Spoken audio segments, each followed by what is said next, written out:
So new head coach Kevin Stefanski has begun building his coaching staff. We need to talk about it.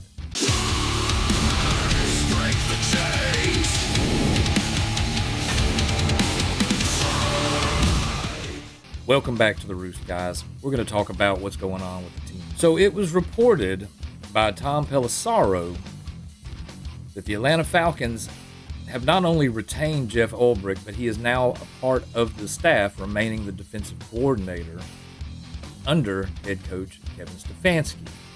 That is incredible news.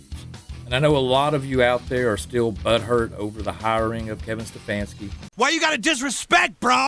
You're just going to have to get over that due time. We had to with Raheem. Go get a new coach. But keeping a defensive coordinator like Jeff Ulbrich when there are so many coaching jobs available right now is a big deal.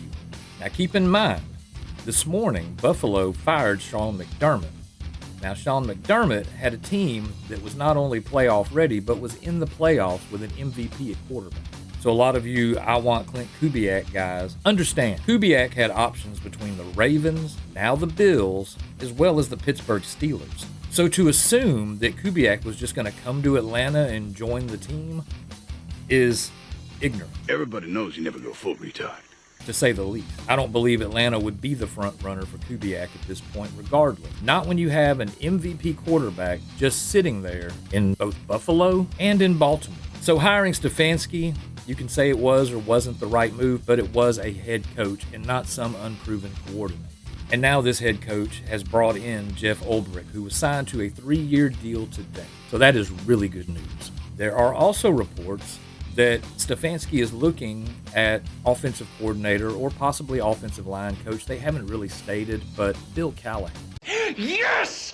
Yes! Oh, yeah! Can you feel that, buddy? Huh? Huh? Huh? Now, if you're not familiar with Bill Callahan, he once coached the Tennessee Titans.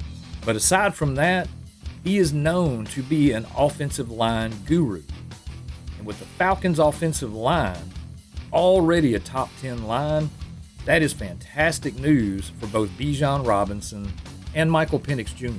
Because whether you want to accept it or not, Michael Penix Jr. will be the quarterback for the Atlanta Falcons. I don't believe he's a short-term solution. I really do believe they're going to try to make him a franchise quarterback. Regardless of whoever the Falcons may bring in the event he is not able to start the season, we're going to ride with him, and that's just how it's going to be. So having somebody like Bill Callahan come in, that's amazing. Amazing. Not since the days of Alex Gibbs have we had someone watching over our offensive line with that type of pedigree. So this is all good news, guys. Don't get it twisted.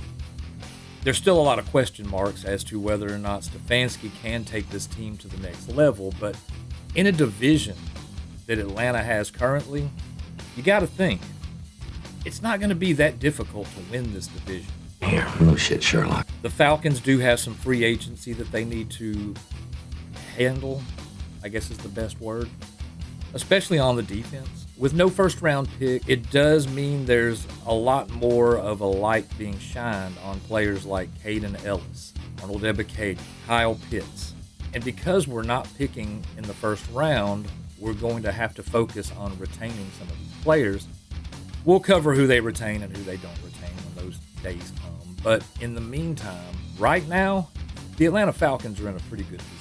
But as always, let's get you down in our comments. Let's hear a little bit more about what you have to say. We've already heard the Stefanski stuff. You're welcome to add to the comments on that.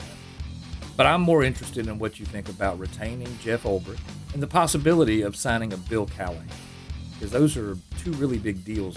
That strengthens a coaching staff where there's not going to be a lot of coaches available for them to bring in. When you have 8 vacancies currently, and one that was just filled in New York under Harbaugh, and he hasn't finished putting together his team. So it's going to get slim, and it's going to get slim very quick when it comes to finding offensive coordinators, special team coordinators, things of that nature. So Atlanta needs to jump quick and get the best of the best while they have an opportunity. We'll cover more for you later. I appreciate your time, and thank you. Thank you very much for staying this late into the video to see what we have to say. See ya.